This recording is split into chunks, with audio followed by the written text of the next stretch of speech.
It's not going to be difficult, guys. We're not going to fall for the noise, okay? We came in this game on a short week after, emotional loss on Monday. I told our guys, we can't surrender to this, okay? That's what the public thinks. That's what the perceptions are. But we have no excuses today, okay? We played Monday night. It's a Sunday game. We didn't play good. And it showed out there. And that team wanted it more than our football team today, and it obviously showed. But we have no excuses. You're listening to the Huddle Up Podcast with Chad Jensen and Zack Kelberman. Join Broncos Country's deep divers at milehighhuddle.com and sound off. And now it's time to drop some knowledge.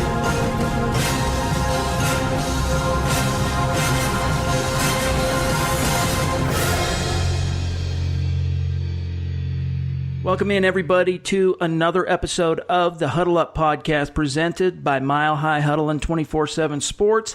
I'm your host, Chad Jensen. With me is my co-host and partner in crime. He is your Denver Broncos reporter for 24/7 Sports. He is Zack Kelberman. Zack, I wrote this after the game. It's officially time to hit the panic button. Oh, man, it's not time to hit it. It's time to smash it over and over and over again. You can excuse Monday night's loss. They lost close to a tough team, but they had no business losing this game. And to get blown out, inexcusable, inexplicable.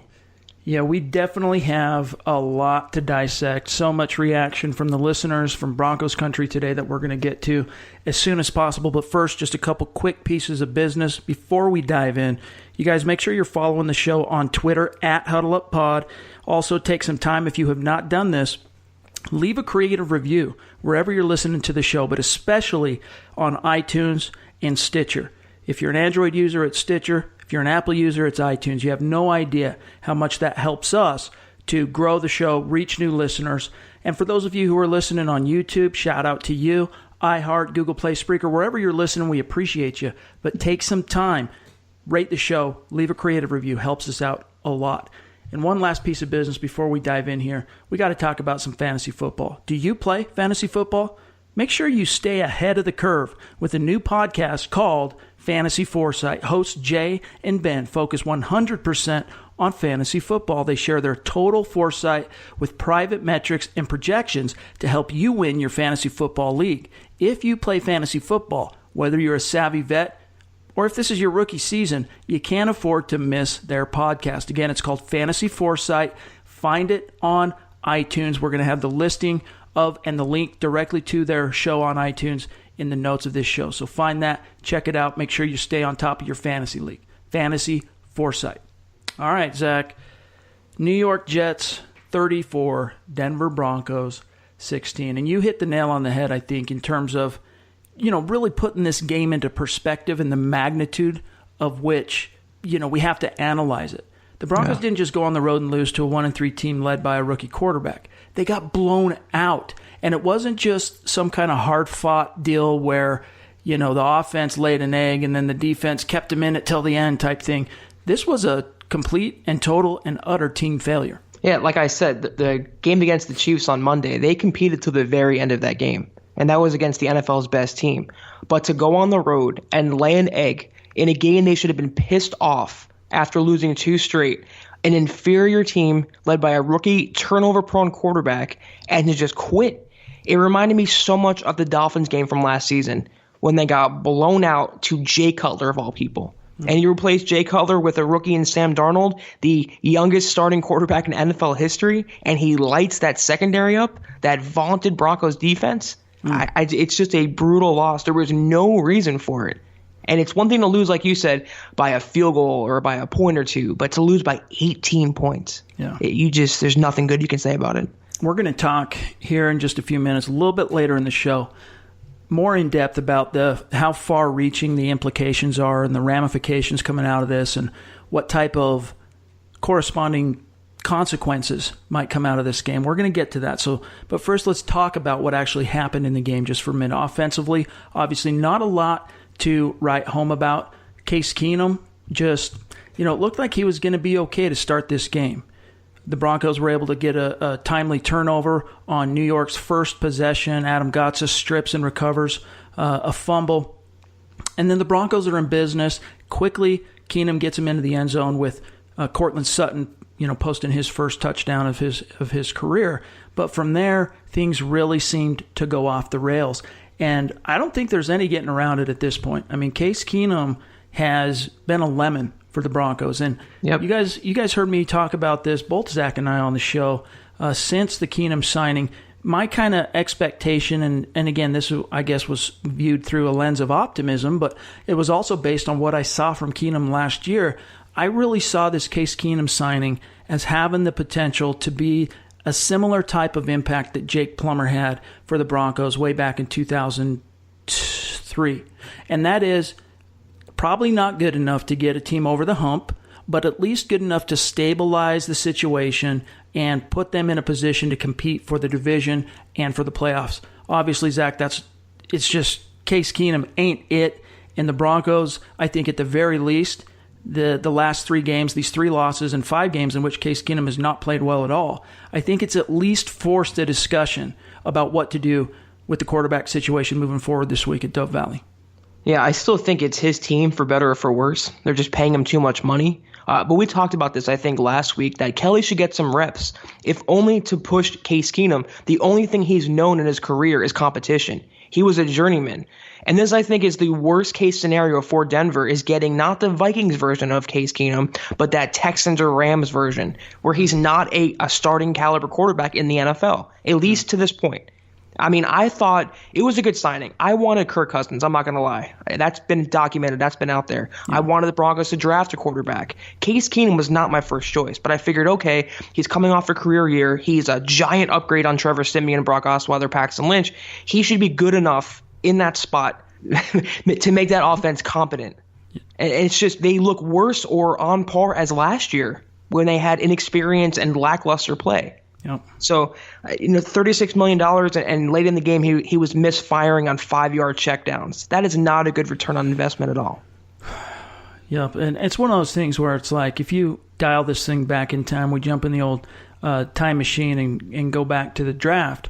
I was pining. Nick Kendall convinced me. I was on the fence for a time leading up to the draft, and we did in fact, I think it was one of the first times that you and I podcasted together when we were doing the mock 7-round mock roundtable, and we were all on podcasting and all that. But my heart was set on the Broncos taking a quarterback, and I preferred Baker Mayfield and I preferred Sam Darnold to. No, that's not true. I preferred Baker Mayfield number 1 and Josh Rosen number 2, then Sam Darnold, and obviously Mayfield and Darnold were off the board by the time the Broncos rolled around at pick 5, but they had the opportunity to take Josh Rosen.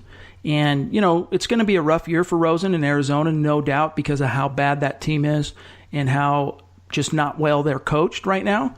But I think 5 years down the road, it's going to be a glaring issue for the Broncos that they passed on Rosen. And and even Josh Allen in Buffalo, he's been extremely inconsistent as a starter. You never know what you're going to get. But he's making plays. He's making things happen. And you're not seeing that from Case Keenum. And this, granted, again, woulda, shoulda, coulda. If ifs and buts were candy and nuts, we all would eat our fill. I get that. The Broncos had what they thought was a competent quarterback in Case Keenum. They had a first-round quarterback 2 years removed, still on the roster at the time. I do understand. And then to add on top of that, they had the best defensive player in the class dropped to them at pick 5. I understand the decision to go with Bradley Chubb at that point, but I think it's this team is going to rue their decision to pass on Rosen especially, but it wouldn't surprise me also if Josh Allen goes on to have a solid career. I was actually watching Rosen right before we started podcasting in the game he's playing right now, and he made some nice throws. I mean, he's looking pretty well ahead in his development, and he was my number 2 behind Baker Mayfield. I had Mayfield, then I had Rosen, then I had Sam Darnold, then Josh Allen. Either of those 4, though, if the Broncos would have them to groom one of them as the potential future of this franchise, Case Keenum is not it. There's a reason why he signed a 2-year contract, a team-friendly deal. He was not the franchise caliber, quarterback. It was someone that's going to be a bridge starter, a hold the fort guy, and he's not even that right now. They want him to be a game manager. He has as many interceptions in 5 weeks than he did all of last season, 7. What is he doing right for this offense? Even on a day where he had one of his better games, they still lost. And a lot of his yards today came in garbage time. Right. They had that long touchdown to Demaryius Thomas. He is not doing anything to win the game for them. And yet, I think a lot of that, though, does fall on the play calling and the coaching. Bill Musgrave continues to mystify me. We're going to talk about this in just a second here, but there's no balance on offense. They have no identity still. The running game is succeeding, and they have Keenum drop back over 50 times. It's just mind-numbingly bad. Yeah. I mean, the biggest thing with Keenum is that statistically, you look at it in the box score, it's like, oh, wow, he had a solid game. He was over 300 yards passing. You know, he had a couple of TDs. He only was picked off once. You know, his TD to interception ratio was in the plus territory. But in reality, the majority of that came in garbage time. And all the way up until, 3.5 quarters of football, Keenum was not seeing the field. He couldn't sense pressure. It's the same old story. He wasn't sensing pressure. He was holding on to the ball. He wasn't trusting his eyes. And when he was firing, oftentimes he was way off target. Now, we're going to get to see probably later in the week from Pro Football Focus, you know, they'll release some metrics on how many of his passes were turnover worthy, turnover caliber passes that weren't. But I can think of at least 2 times that Morris Claiborne should have picked off Case Keenum and he didn't. So it's just, that's the thing, is he's not putting his team anywhere close to a position to cash in and be in the game. Like in the first 2 games, you could at least say, look, he didn't play his best football. Okay, we get it. But in the fourth quarter, when the chips were down, he came through. And it's because of those 2 wins that you keep hearing Vance Joseph at the podium. Oh, he's got grit. Oh, we believe in Case Keenum. Oh, he gives us a chance, and all the talking points. But the reality is, you put yourself in a position to win the game in the first and the second quarter. If you're having to scramble each and every week in crunch time, there's something wrong with your formula. And at least you go back to 2011 with the Tim Tebow and all the comebacks and the miraculous feats in the fourth quarter and overtime that season. At least the Broncos understood their formula back then. Run the football. They led the league in rushing that year. Run the football, play tight defense, and as long as you're in a position, a single score position late in the game, you're going to trust Tim Tebow, even considering all of his limitations, to make some kind of magic and put you in a position to win the game. And more often than not, that's exactly what Tebow did. But that was a team that understood its identity, that understood where to hang its hat. And this team, offensively, they're still missing the boat. They're still missing the point. Now look, Bill Musgrave, let's talk about it. I get it. By the time the fourth quarter rolled around, you can't fault him for throwing the ball. They were down at one point, 3 touchdowns essentially. And they ended up losing this game by 3 scores officially. But, the margin was pretty deep at a certain point. I get that it was throw.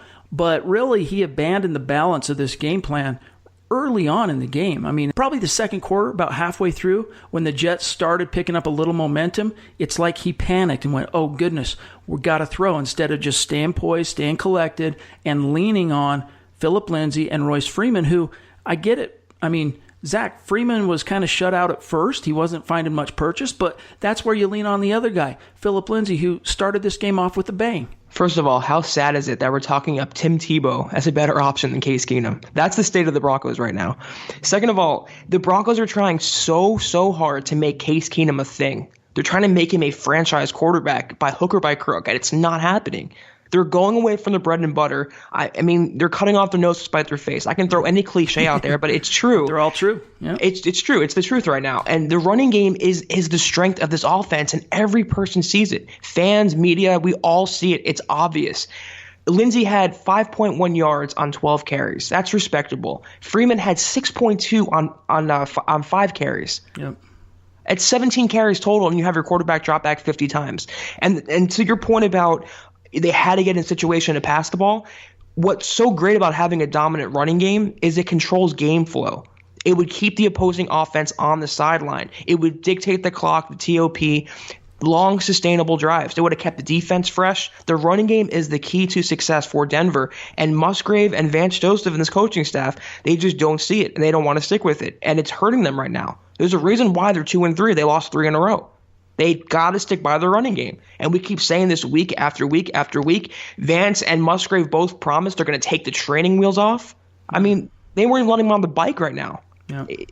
I don't even know how to describe what their philosophy is. It's that they're trying to make Keenum this franchise quarterback, and he's not living up to billing. He's not even better than what we saw last year. Their running game definitely is, though, and their offensive run blocking scheme is. So they have to stick with that. And to go away from it, they're just shooting themselves in the foot.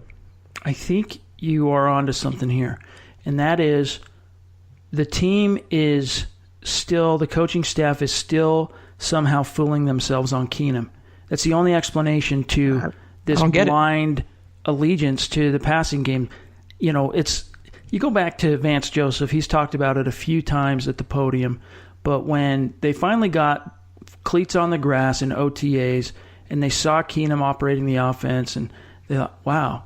And then they got to training camp and they went, he's even better than we thought he was going to be. And it's like that first initial impression has really had some legs in terms of, you know, its lasting effect on the minds of the coaches here, because, and we've talked about this now for a couple weeks, this is not Peyton Manning out there, okay, where you can throw it on first down and still dictate to the opposing team. That is not, I mean, they need to literally batten down the hatches in Denver, okay? That means take as much of the liability and pressure off of Keenum's shoulders as you possibly can. Put him into manageable situations on third down by running the football, period, end of story. You got 3 young backs, even Devontae Booker in his third year. It's only his third year. And you got 2 backs, excuse me, that are just, they're picking up positive yards. They're doing good things. They're forcing missed tackles. They're getting yards after contact. It's there.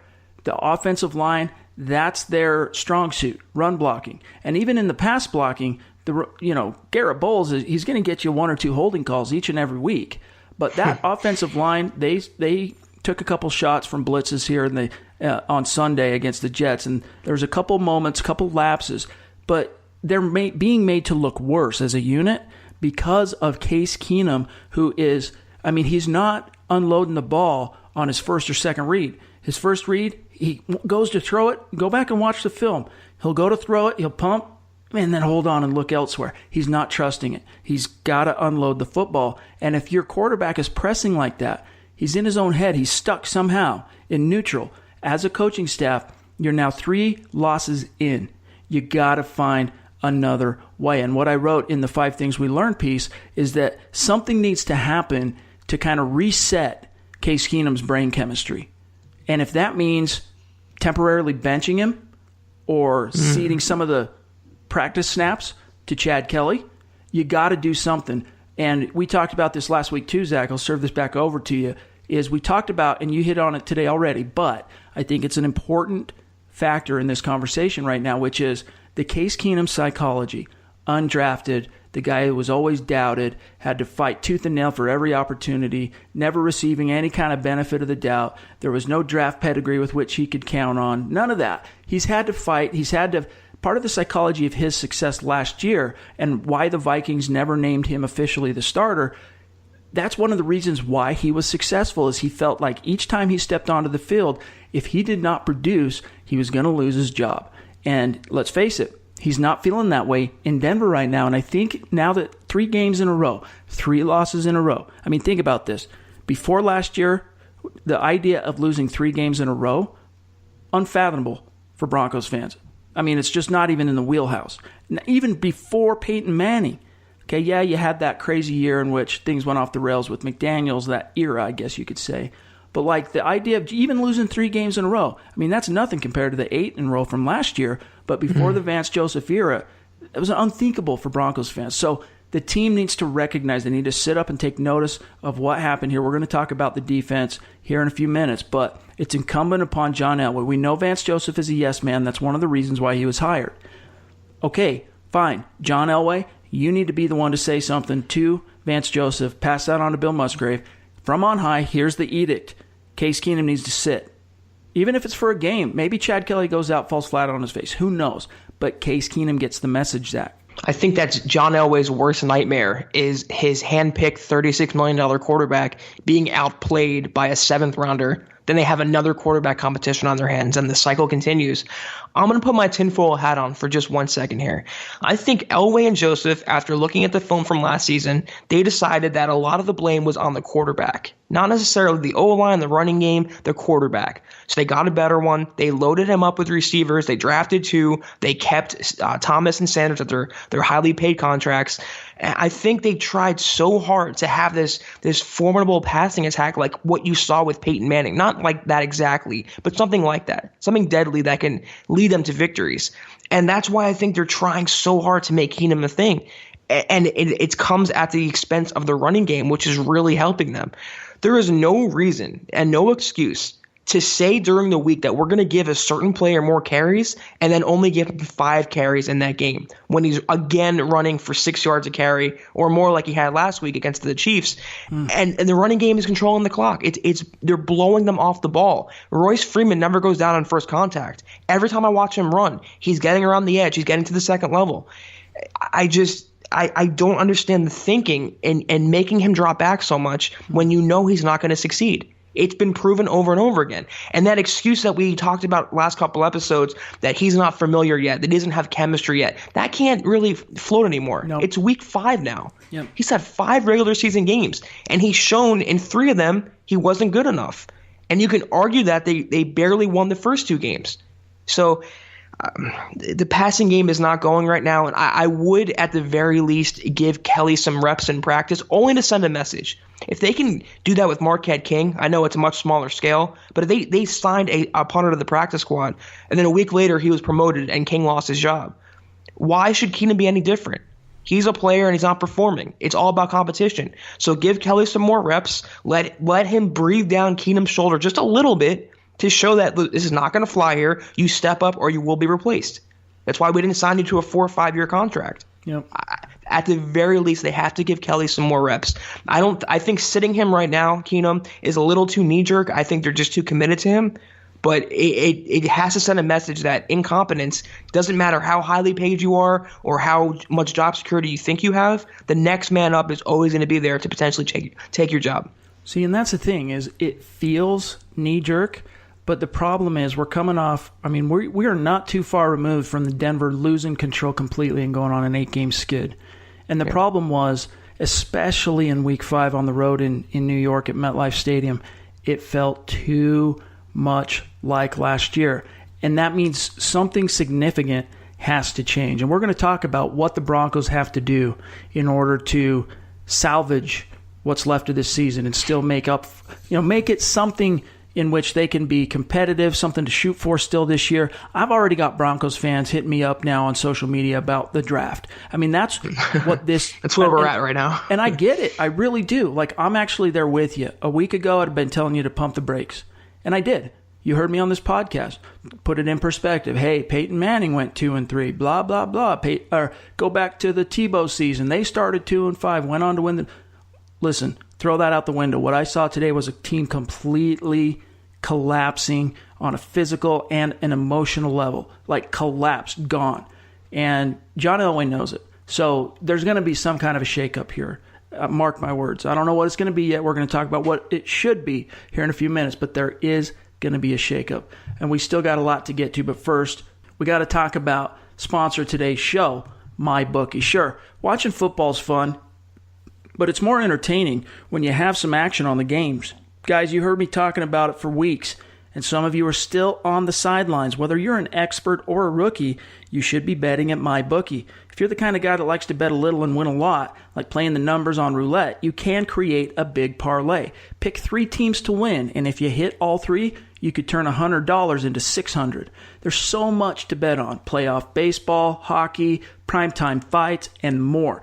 But MyBookie is the one bet I know you'll be happy with all year. I recommend these guys because I really trust them. MyBookie has been in business for years. They've got great online reviews, and their mobile site is easy to use. If you're on the sidelines, now is the time to get in the game. MyBookie will still match your first deposit dollar for dollar, but you gotta join now because they'll be pulling that offer. Log on to MyBookie right now, double your money. Use promo code HUDDLE, and you'll get your first deposit matched 100%. That's promo code HUDDLE. You play, you win, you get paid. All right, let's talk about the defense. Here's where we start to get into some of the implications, some of the farther-reaching implications from this game. And the first thing we got to talk about here, Zach, is how we're talking about the third-ranked rushing defense going into this game. I mean, they didn't even relinquish through 4 games 400 total rushing yards. They almost hit that in one game today on Sunday. Your Denver Broncos relinquished 323 rushing yards to the New York Jets. Now listen, I like Isaiah Crowell as much as the next guy. I mean, not that much. He was a great find for that for the Browns back in the day, undrafted, coming out of college, all his pre-draft problems and school issues and transferring this and that. I get it, but he's good. I get it. 219 yards, though, on 15 carries. 219 yards on 15 carries. That's what Isaiah Crowell did to the Denver Broncos. And there's a lot that went into that, I mean, as far as dissecting it. And we'll talk about the emotional side probably a little bit more here in just a few minutes. But what I saw specifically was a defensive line that was just getting blown off the ball. I saw Todd Davis and Brandon Marshall picking terrible angles, picking the wrong holes to fill. I saw safeties who are supposed to be the last line of defense also taking terrible angles. And then all across the board, Zach, we saw horrid, terrible tackling. That's been the theme for the last couple of weeks now, since the season started, and that falls on coaching. And to your point about Crowell, he's a good player, not an all-pro, certainly not Walter Payton in his prime. That's right. Last week against the Jaguars, he had 4 carries for 0 yards against Calais Campbell and Malik Jackson. So if you want to compare defenses, the Broncos aren't even close right now to Jacksonville. And ground control, we hardly knew you. I don't know where the Broncos' run defense last year was a strength when the pass defense kind of went down the tubes a little bit. And they're just getting gassed right now, blowing off the ball. You hit it all on the head. I can't even add to your points. You got it perfectly. Todd Davis, Brandon Marshall, they have disappointed me this year. And Brandon Marshall again was hurt. He hurt his knee again. The angles of the secondary, Chris Harris even and Riley Roby, who had a terrible game. Darian Stewart, who should have been cut this offseason, he continues to be a detriment to this defense. And the tackling, I mean, what more could you say? They don't wrap up anymore. They go high. They don't even try to go low. There's no technique. They're not being coached correctly. And that's what it comes down to. Running backs are getting to the edge, and they're just sprinting down the sideline. And either Broncos players like Darian Stewart or Todd Davis, they're not fast enough to keep up, or they don't take the proper angles, or they just can't bring them down to the ground. Either way, it all comes back to coaching and player management. And it falls, and I say this a lot, on Vance Joseph and to, by extension, John Elway for keeping that personnel around. 323 rushing yards to Isaiah Crowell. I mean, if you told me that before the game, I would have said, what was the final score in the Madden game you had? Are you playing on rookie? I would not even, fathom that. And for that to happen in reality, it's boggling. Yep. Brandon Marshall needs to get off the field, plain and simple. I know he's banged up. There's your excuse. Denver, I know you're paying him $8 million or whatever it is this year, but look at that as a blessing in disguise that he's banged up. More opportunity for Josie Jewell to see the field, and now it's time to bump Joe Jones and give him a chance on defense because Joe Jones continues to play well as a special teams guy, as a gunner, and he plays with intensity. He's physical. That's what the Broncos need right now at off-ball linebacker. And, one of the things is you talk about Crowell. I mean, to see how the level of intensity with which he ran on Sunday, I mean, when contact was made and a defender met Crowell like that one-on-one, Crowell was hell-bent that he was not going down on first contact. And you talk about out-physicaling an opponent. You talk about wanting it more than your opponent. There's no question that the Broncos, from a want, from an intensity, from a desire perspective, could not hold a candle to the New York Jets today. And I mean, the running back situation was the perfect example of that. I mean, you even had, now granted, Bilal Powell, he's probably a more accomplished running back in this league than Crowell, but not by much. I mean, he touched the ball 20 times. He at one point was actually over 100 yards rushing, but finished with 99. So the Broncos actually gave up, let's just call it what it is, at one point in the game, they gave up 100 yards plus to 2 separate runners. I mean, how often have they even given up a 100-yard rushing game to a single rusher? Hardly ever in the last, let's say, 5 years, since Derek Wolfe, for example, came to Denver.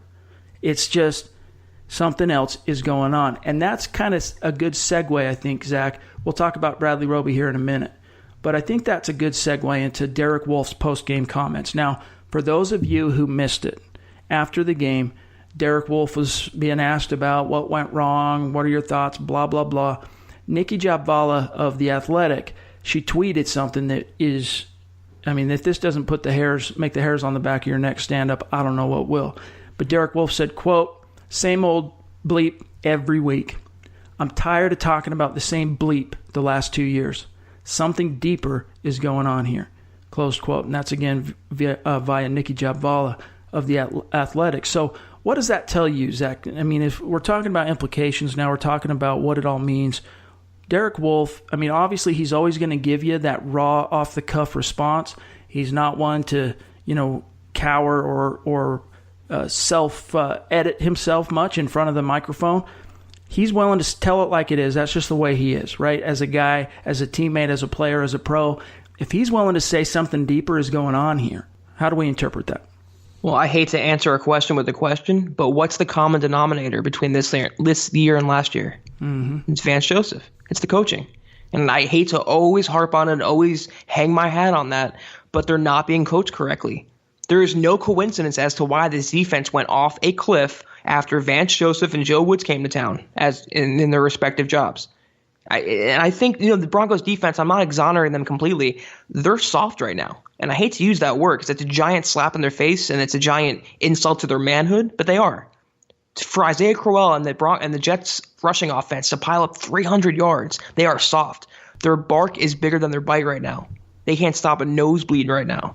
Mm-hmm. So he interprets something deeper, and it's that old rift that you've heard about the last couple of years. You saw it in Gary Kubiak's final year when there was almost a mutiny between the offense and the defense, when there was a locker room rift. I think for a while the defense was so tired of carrying the offense, and that's the way they're programmed now. Regardless of how well the offense does, they're just programmed to think like it's two separate teams in that locker room. It's the offensive Broncos and the defensive Broncos.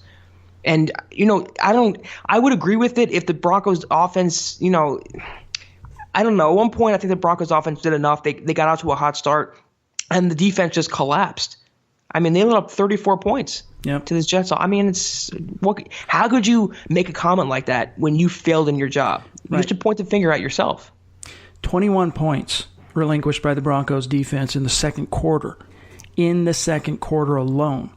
So, again, Derek Wolfe, maybe he's not necessarily making excuses or at least pointing fingers here. Maybe just giving in the benefit of the doubt. Maybe he's just saying, look, I'm tired of talking about the same stuff. The last 2 years, it's the same thing every week. Something deeper is going on here.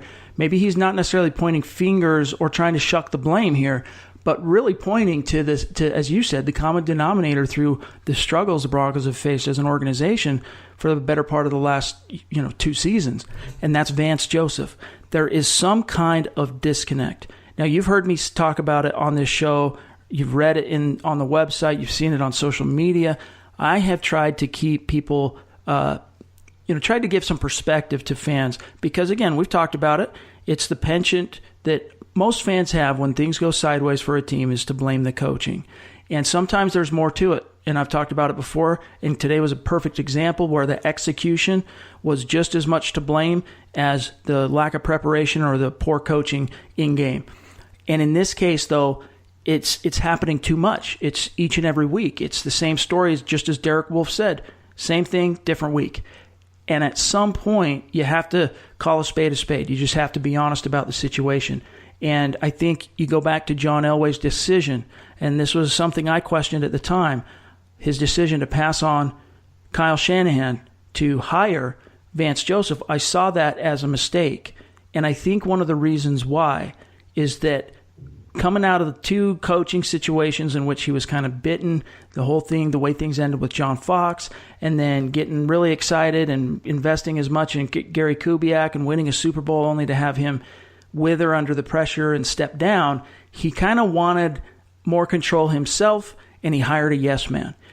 And I think, Zach, hiring that yes man has come back to bite him because, sure, Vance Joseph, he'll do whatever John Elway tells him because you know what? Rolls downhill.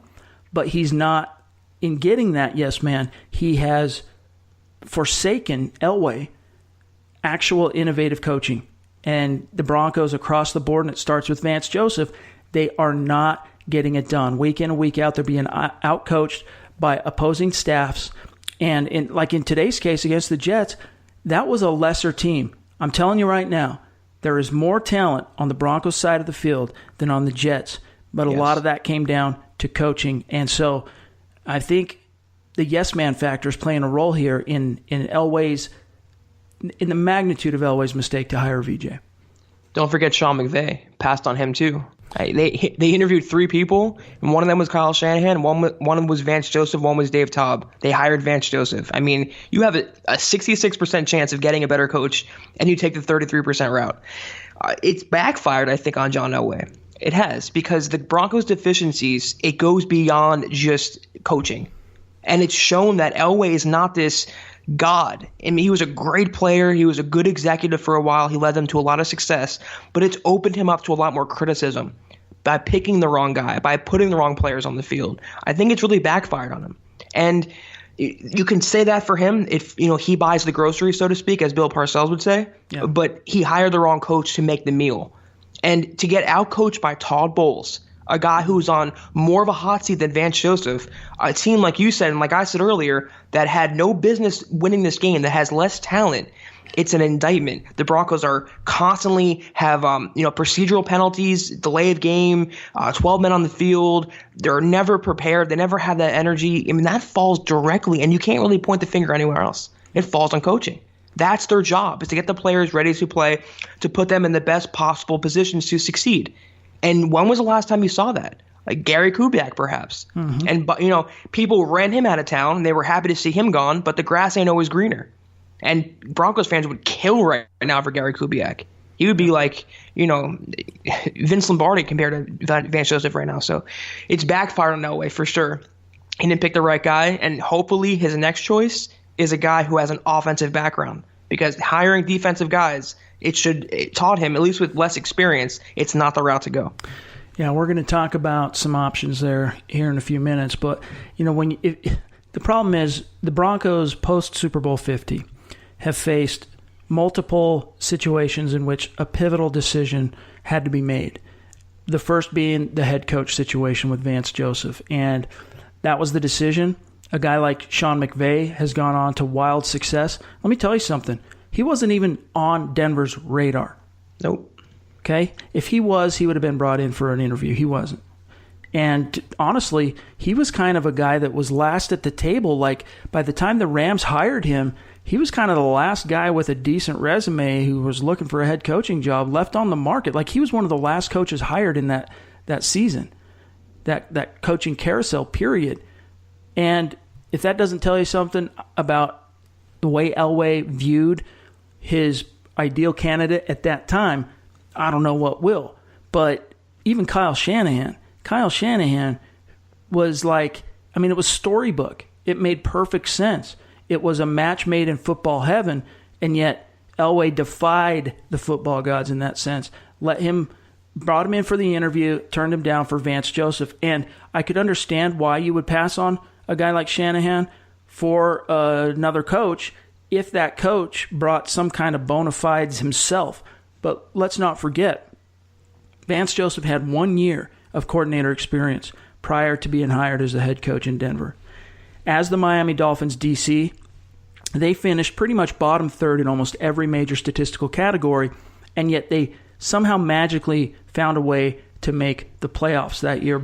And in so doing, that kind of gave Vance Joseph, his star was kind of burned all the much more brighter, so to speak.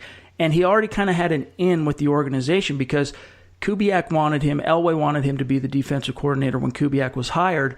But at that time, as the secondary coach in Cincinnati, the Bengals blocked him from being able to come to Denver. And so what did they do? They hired the second choice, which was also a former Kubiak guy, which was Wade Phillips, which turned out to be a blessing, obviously, and a huge blessing for the Denver Broncos. But it's ironic, it wasn't even Elway's first decision. Wade Phillips, it was Vance Joseph to be the defensive coordinator. And we've talked about it before, but my goodness, this guy must give one hell of an interview, Zach. I don't know what he said or what he did. He sold himself on being a leader of men, but who has he led so far? Who has he developed? Who's gotten better under his watch? I can't name one player. They've all gotten worse. He brings these intangibles to the table, but you don't win with intangibles. You win with on-field product and tangible success. And they've 5-11, 8-game losing streak, and they come out, they lose 3 games already in a row this year. They're just getting worse and worse and worse under his watch. And Elway defied that logic because he thinks he knows better. That's his ego. That's why he stuck by Paxton Lynch for so long. He doesn't say uncle until the absolute last second. He wanted to fire Vance Joseph last year. He slept on it. He didn't want that stain on his resume. He didn't want the egg on his face of firing a head coach after only 1 season, which has never been done before in Broncos history. He thought, okay, I can bring him back. I can give him a better supporting cast. Let him pick his coaches. Let him get a better quarterback. And then if he fails, he's digging his own grave. I can say, you know what? I gave him another year. That's on you now. I can fire you with probable cause. Elway thought he knew better, and it backfired on him completely. If I had to describe Vance Joseph right now, I mean, just being kind, I'd have to say that he's in over his head. But it's week in and week out, it's just inept. And it's sad. You know, the Denver Broncos had a chance to right the ship. They invested in new personnel, both in the draft and in free agency. And every decision, all the pivotal points this organization has faced post-Super Bowl 50, you know, do I go left or do I go right? Each decision has backfired and has been the wrong decision, and the team continues to pay the price. Now, before we move on to the mailbag, we got to exercise some demons.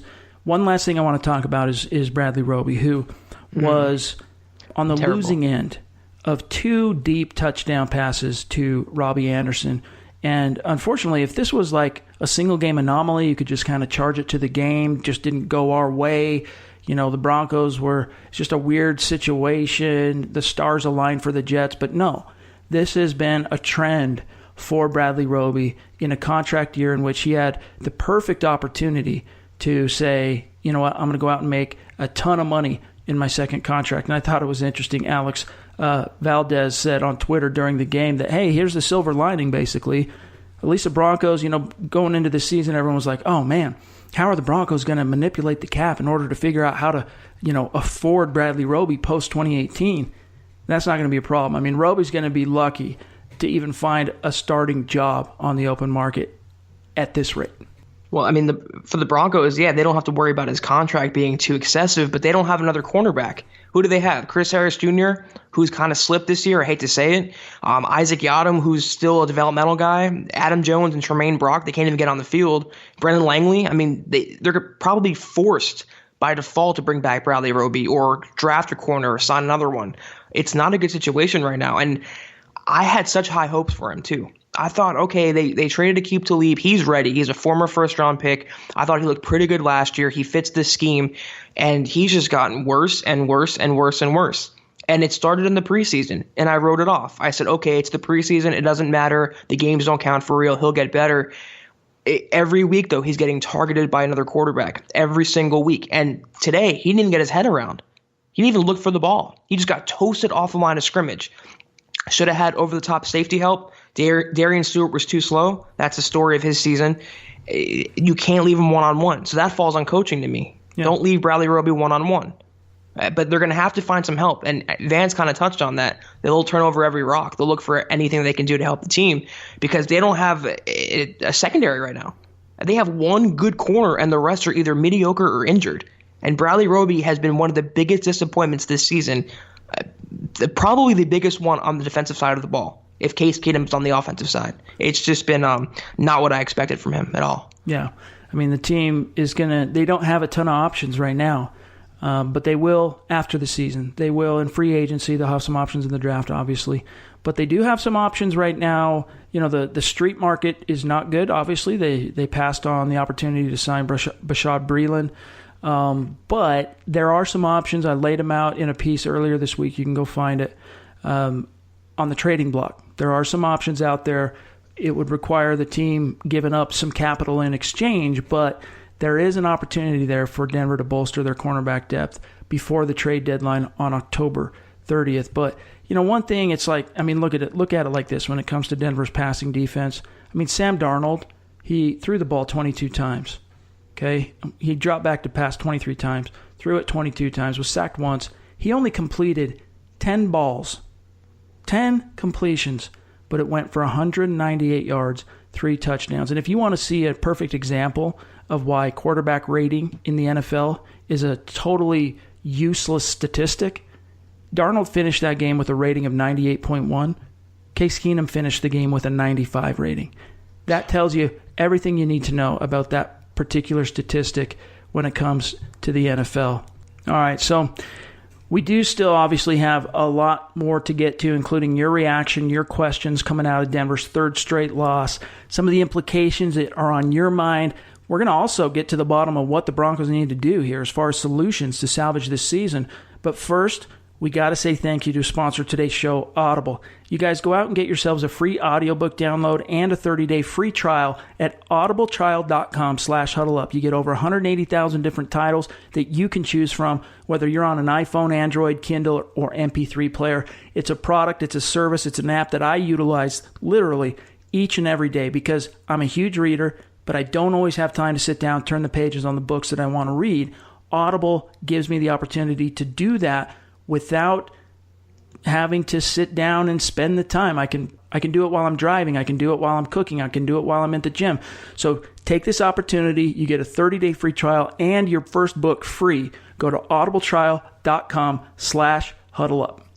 All right, that time of the week where we take a peek inside the Mile High mailbag because Zach and I are your football priests. Each and every week, we're here to offer absolution and answers to your burning Broncos questions. And we might not be able to offer absolution to the Broncos right now because I don't think there's any forgiving that sin that took place in Week 5. But we can at least offer absolution to the fans and really try and help you exorcise the demons. And I think the first thing to address here comes from Adam on Twitter, at Deuce Sirius on Twitter. His question is, what changes need to be made to redeem this season, or at the very least, get the bad taste out of Broncos country's mouth? Now, before I serve this up to you, let's look at it this way, Zach. Now, obviously, you know, the emotions are still running high. Neither one of us have had the opportunity to sit down and watch the game more than our first initial viewing. So there's that. But let's say you could be in the room tomorrow at Dove Valley, sitting in there with Elway and Kubiak and Vance Joseph, and you could in some way offer up solutions or alternatives to what's been going on with the Broncos in order to turn the ship around. What are some of the changes that you would offer up that this team could look at realistically as a means in which to make a turnaround? At a minimum, I would give Chad Kelly some reps in practice this week, push Keenum a little bit. And I would explore a trade or a signing for a cornerback, get him some help back there. And if they want to go to an extreme route, like you saw last year, they made Mike McCoy a scapegoat. Why not do it with Joe Woods? I know it's Vance Joseph's guy, but something has to change. If the playoffs are a legitimate goal for the Broncos this season, and at 2-3, it's kind of slipping away from them, but they still have a chance here if they, get some wins. If the playoffs are a goal, they're not going to make it with this roster and this coaching staff. So the very minimum, you have to push the players who are failing right now, and that is Case Keenum, that's the cornerbacks, and that's the coaching. They're not a player, but you know what I'm talking about. If they want to send a message, they can do a big-time message by cutting a coach or demoting them, whatever, or publicly putting them on notice. Elway can come out and kind of not throw Joseph under the bus, but kind of put him on notice a little bit and say, like, you have to step up or it's not acceptable. He did it last year. He called the Broncos soft mid-season, and that didn't sit right with his coaching staff or his players, but it sent a message that it's not going to be tolerated. He made a lot of changes this offseason, and it was because last season was so bad. So at the minimum, you got to give Kelly some more reps, I think, push Case Keenum a little bit. Yeah. They got to figure out if they want to do a cornerback. I think Bradley Roby needs to sit. I would even sit Garrett Bowles, who looks worse and worse by the week. At one point, he was replaced for Wilkinson. Maybe give Wilkinson some first-team reps. Maybe go sign a tackle. They have to do something, though. They have to send a message. Complacency, it's what's going to kill the season for Denver. It cannot be tolerated. Yep. And I think we really are past and beyond the let's not make a mountain out of a molehill type of mindset. I mean, this is not a molehill anymore. This is a mountain. And it needs to be addressed and approached from a problem-solving perspective that way. And I'll say this to answer my question and answer Adam's question, I should say. If I was in that room, I would be advocating for the Denver Broncos to bench Case Keenum. And I understand that Chad Kelly has next to no NFL experience. I understand that he's very raw. I understand that he's the epitome of inexperienced at this point. But the Broncos need to do two things. One, they need a spark. And you don't just make a change for a spark alone sake. You don't just do that. But they need a spark, and it serves another purpose. You kill two birds with one stone. If you get the spark, great. You're better off than you were before. But even if you don't, you're sending a message to Case Keenum, and you're putting the pressure on him. Now, look, I get it. He feels the pressure of 3 straight losses. It's not like he's not feeling it. But in terms of the urgency that can, the sense of self-preservation that can elevate a quarterback's play like Case Keenum, that's what's missing from the equation. And if Chad Kelly comes in and plays well, problem solved anyway. Now you just got yourselves an expensive backup, and it is what it is. At least you can say Chad Kelly was a draft pick of the team. And if he comes in, falls flat on his face, Zach, at least you send a message to Case Keenum that level of play, 3 consecutive losses, is just not something that's going to be tolerated from the starting quarterback around Denver.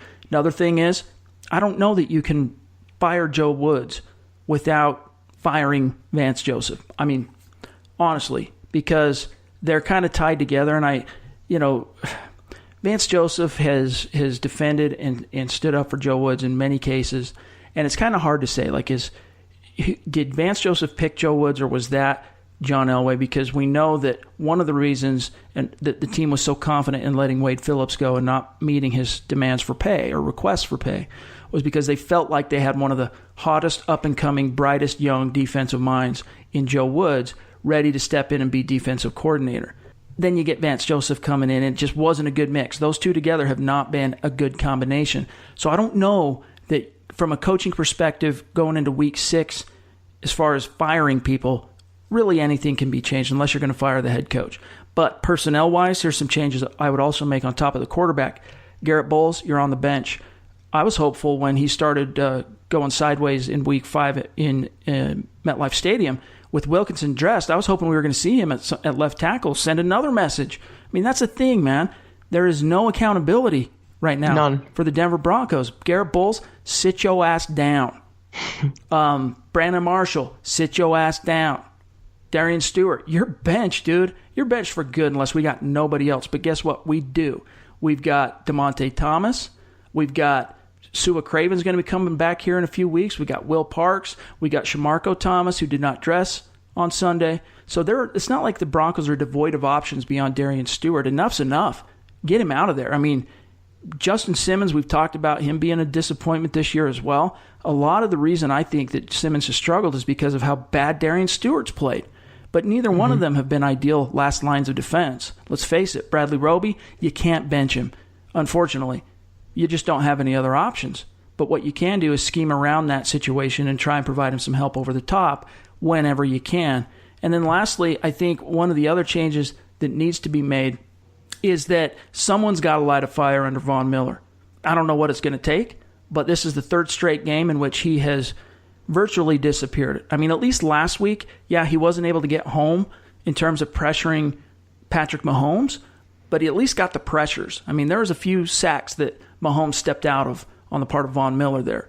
This game, I mean, granted, they only threw it 22 times, and that running game was so prolific that it kept the pass rush on its heels, so to speak. That was the perfect way to mitigate Denver's strength as a defense, but there were several 3rd and long situations in which Miller, Bradley Chubb, Shane Ray, I mean, we're talking about 3 first-round picks. We're talking about 2 of them being top 5 picks.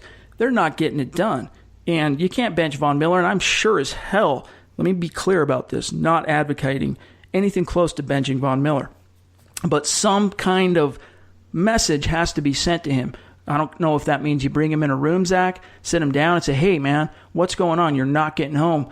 We're paying you all this money. You're a mouthpiece of the team. You're a face of the franchise. You're not getting it done. He just doesn't seem to be playing with intensity.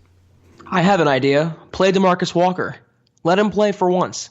Let it get some interior pass rush going and see if that helps Von Miller and the outside linebackers. Ding, ding, ding, ding, ding. No reason not to play him, and it gets me so heated because every single week, no matter the matchup of the quarterback of the scheme, they don't play him. It's a second-round pick last year. And to have him sit on the sidelines for a player like Zach Kerr, who offers nothing to me, absolutely nothing, you need some interior push. And they got rid of Clinton McDonald. I thought, okay, they're going to get DeMarcus Walker more time on the field. This is a breakout year. And now they're not even dressing him. So Vaughn can't do it alone. He's shown that. I don't know what his deal is. He's been a magician. He's been disappearing. But they have no help from the front lines. Derek Wolfe is good in run support, and Adam Gotts is good in run support. They're not pass rushers. They need that defensive end pass rusher. That's exactly what DeMarcus Walker's game is. To not have him play is ridiculous. Yeah. Well, that's the thing, is a guy like Zach Kerr, I understand he's a veteran. He knows his assignments. He's versatile. He can play anywhere on the defensive line, and he has a phenomenal get-off. But he does not have anything close to game-changing ability. DeMarcus Walker, for all of his foibles and inexperience, he actually has ability in his skill set to change the game. Even if it's simply as an interior pass rusher that you address him only to bring him in on third down, that's fine. But it's time to get DeMarcus Walker on the field, because Sam Darnold, not only was he, I think that's one of the reasons that Von Miller and company are struggling a little bit here. Not an excuse. I don't want Broncos fans to hang their hats on this as some reason in which Von Miller should be taken off the hook for his lack of impact 3 weeks in a row. But it's a symbiotic situation on the front seven when it comes to a pass rush.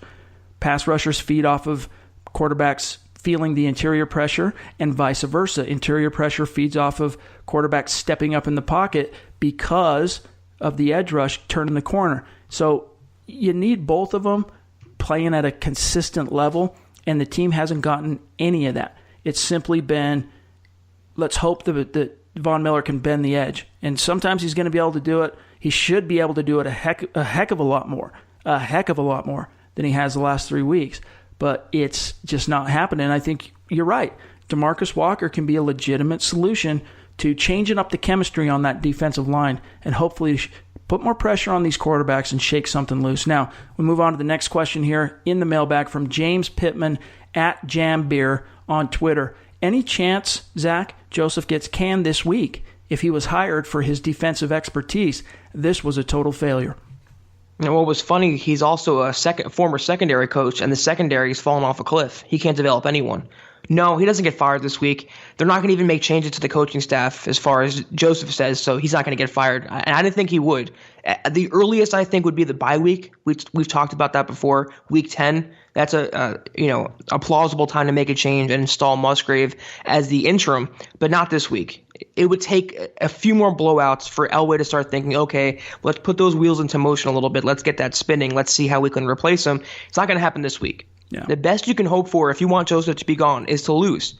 And I hate to say it. I know it's taboo to root for your team to tank. That's what you have to do. Because if they win, it's only going to bolster Joseph's job security. So if you want Joseph to be gone, got to root for them to lose. And it could happen. Their schedule gets tougher now. Yep. They're supposed to beat the teams they should beat, and they've lost to them. And they got blown out by the Jets today. So they're going to have – they play the Rams next week. That's going to be a problem. They get blown out at home. Then, you could start talking about maybe, week 10's almost here. Maybe it can happen by then, but definitely not this week. I think he gets midseason or at the end of the year, and then depending on how they finish with their record, Elway could decide what he wants to do then. One thing that we got to talk about here, and this we've touched on it earlier in the show, but this question from Chase Beck, he says – his question on Twitter, Chase Beck, at Bronco Beck, at John Elway hired a yes man. Who is really to blame? How many more coaches is he allowed to hire? So here's what I wanted to ask you, Zach, is we've already touched on that, but the question that ties into what Chase brings up here, the issue, the topic, is should John Elway be the one who decides the next head coaching hire, or should that be taken off his plate and be something in which maybe he obviously plays a role in the decision as far as a voting power or whatever, but it's not laid at his feet as his sole decision. Joe Ellis plays a role, Gary Kubiak, they're the ones who take more of the onus on who the next head coach is, because this was such a quintessential catastrophic decision, it would seem, to hire Vance Joseph. How many more coaches, as Chase puts it here, should he be allowed to hire? I don't foresee the Broncos becoming the UN, and they're not going to, share their power responsibility. It's going to be Elway's call. He's the GM for a reason, got a big contract extension, tons of job security. He's still the man there. I'm sure Ellis will give his input, Kubiak, Matt Russell, but it's Elway's call. And it's up to him. You got to put your faith in him. That's why he holds a job. Until they fire him, he's going to make these calls. He gets final say on coaching, on personnel. Hopefully, it's an offensive coach, not a defensive coach. Hopefully, it's a guy who has experience, who's won, who brings more to the table than just sayings and becoming a leader of men. But it will be Elway's call. He will get to pick the next head coach. He is to blame for hiring Vance Joseph, but Joseph is to blame for the coaching schemes that are put in place. It's a two-way thing. It's on both of them. And Elway gave Joseph more autonomy this offseason to hire his own coaching staff. Brought in a new quarterbacks coach, running backs coach, receivers coach, tweaked the defense, special teams. That was on Vance Joseph. So Elway kind of backed off a little bit, and he wanted to kind of give Joseph enough rope to hang himself, essentially. And he's doing that. Now he can fire him and say, listen, I did my job. It was all on you now. I gave you 2 chances. You didn't succeed. It's time to go. So he will pick the next head coach. We can only hope he has better foresight than he had with Vance Joseph. And I think if you look at Elway's track record as a guy who hires head coaches, I mean, he's gotten 2 out of 3 right. I don't think you can say he made the wrong decision hiring John Fox. Like, that was the right decision in the right situation. A guy who, is an experienced veteran NFL coach who's been almost to the very top of the mountain, got the Carolina Panthers to a Super Bowl, which they almost won were it not for some late game heroics by Tom Brady. They would have won that Super Bowl, and Fox would have had a ring. That was the right decision. It just didn't work out. And then Gary Kubiak was obviously the right decision. I mean, he made some very controversial decisions in 2015, Gary Kubiak did, that still ended up being the right decisions that got the Denver Broncos over the hump and able to win the Super Bowl. So this was the wrong decision. I mean, let's face it, to hire Vance Joseph, but it's not like, Chase, John Elway has absolutely no idea what a competent and capable NFL head coaching candidate really looks like. So I just think that they're going to learn a lot from this. I think they're going to look for guys who have more of a track record when it comes to hiring an NFL coach. Like Vance Joseph, sure, he had over a decade of NFL coaching experience, but only as a position coach, as a secondary guy, 1 year of coordinator experience. I think if the Broncos do end up firing Joseph and going a different direction head coach-wise, they're going to hire an offensive-minded coach, I think. And I think they're going to find a way to spend on a bona fide defensive coordinator somehow, some way, try and get someone. And I think also that as far as a resume, they're going to look for a coordinator who, or even, I wouldn't even put it past them to hire someone who's been a head coach before, but they're going to look for a coordinator, I think, Zach, that has more of a pedigree and more of a track record of sustained success. And there's a ton of them out there. There's John DeFilippo, Matt LaFleur. There's candidates to be found out there. And they've proven at this level they can win. Not a guy who had 1 year as a coordinator and didn't do anything with it. And his experience is bad experience. It's nothing to write home about. And Elway, the thing he hates the most is hearing criticism. He hates his ego being damaged and his pride being dented. And that's exactly what happened with Vance Joseph. Hopefully he learned his lesson. That's all we can hope for, is that he made this mistake and he'll say to himself, I'm not going to do this again. I will take into consideration Gary Kubiak and Joe Ellis's suggestions. I will look for the best offensive coach I could find with a guy who has experience and has proven success at this level, or maybe even the college level, a guy who has success, and we can hope to get it right the next time around. If they go for a first-time head coach, I agree with you. They should go for a veteran defensive coordinator. They had the ideal setup with Gary Kubiak and Wade Phillips. And it's so sad that they pushed out both, essentially, including Wade Phillips, to hire Vance Joseph. It was a double whammy there. Yeah. This kind of ties into the next question from Jacob Smith here. But his question is, at JSMileHigh9798 on Twitter, who really believes Elway will let Joseph lose out until the bye week, at worst, obviously, meaning that what Jacob's saying here is, who believes if the Broncos continue to lose, because look, you got the Rams and you got the Chiefs again, right? That's what the Broncos are facing in the next 2 weeks. If they lose out or continue to lose next week, they lose the week after that. Jacob's point is, do you think Elway will allow that to happen without just cutting ties with Joseph? Like we said, I think the Week 10 bye is the perfect time this year to make a move.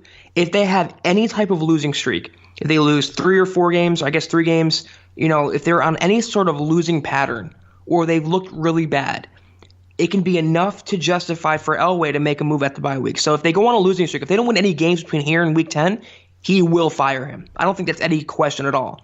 If they start to win, though, they get some momentum going, they improve, then I think Elway gives Joseph the rest of the year. It all depends on what they do the next couple of weeks. This Rams game at home could be a big barometer for them. It's not looking too good in the win column, but how they play in that game and how they respond to coming off an embarrassing blowout could give us insight as to how long Joseph will stick around for. Mm-hmm. I do not. It's going to get worse before it gets better, Broncos country. I'm telling you right now. And now, maybe that would be different if they weren't facing arguably the 2 best teams in the NFL back-to-back. I mean, but they are. And I don't think, this was asked to me on Twitter during the game, but is there a team that you're sure the Broncos could beat in the NFL right now?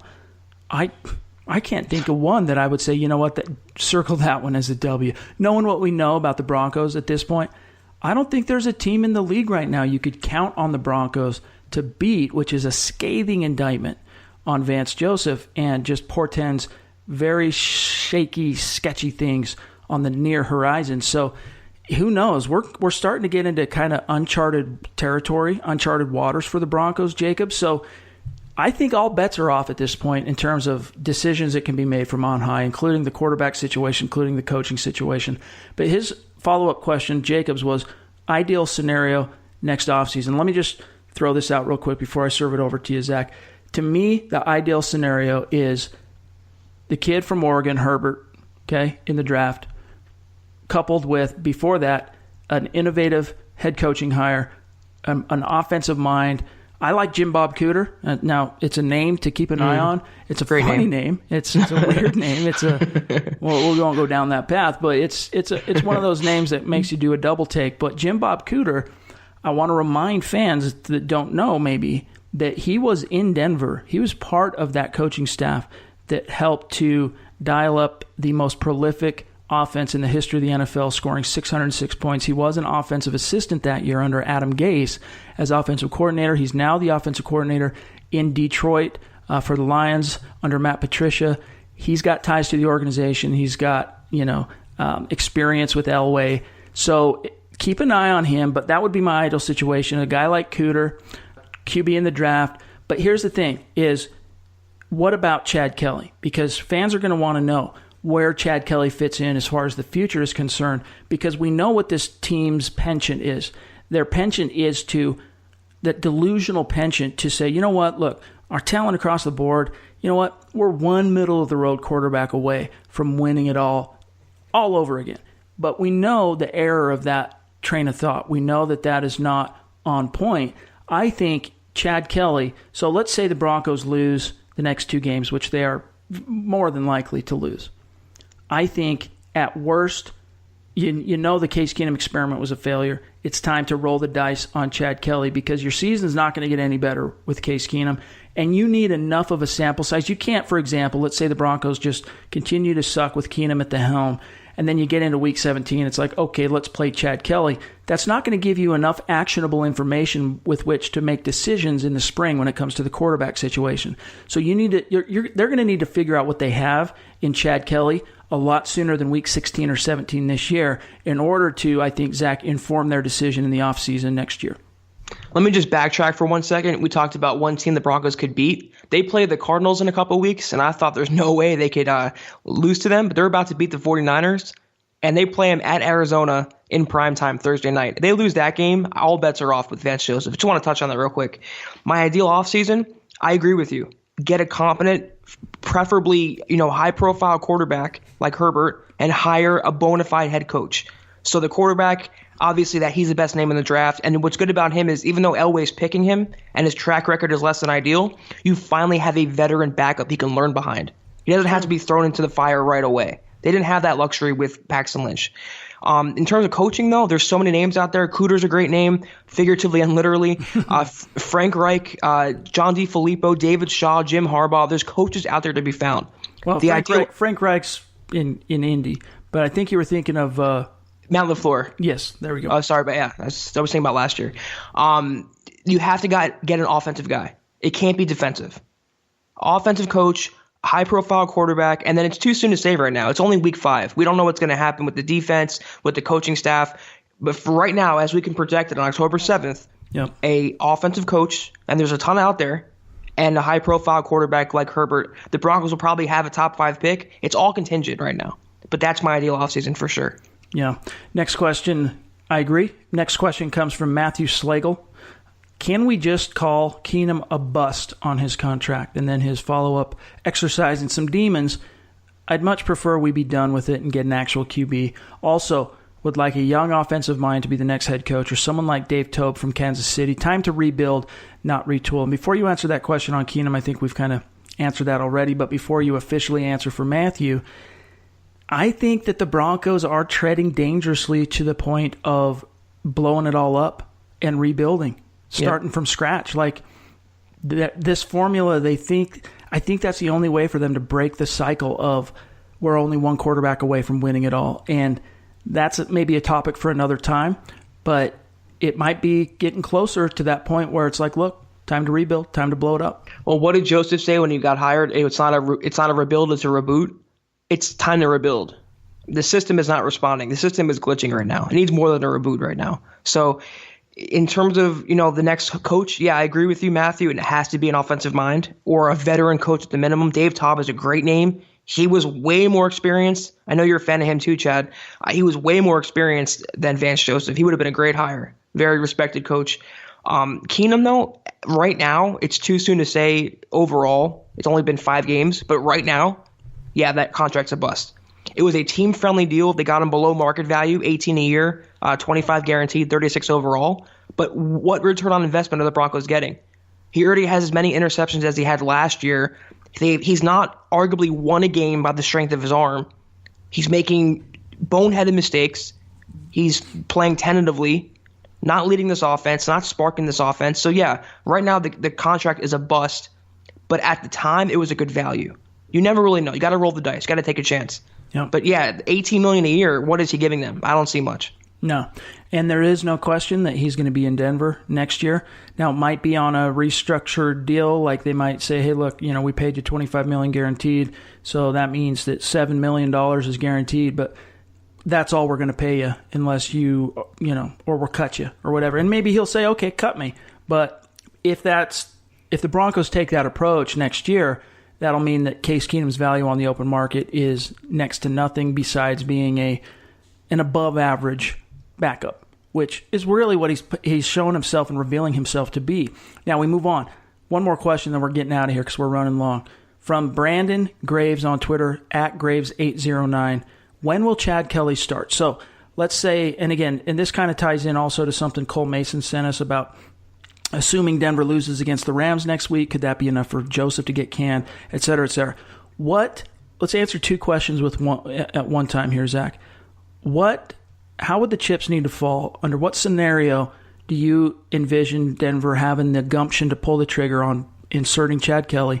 And if they lose to the Rams and the Chiefs, are all bets off for Vance Joseph? Is it just a matter of time?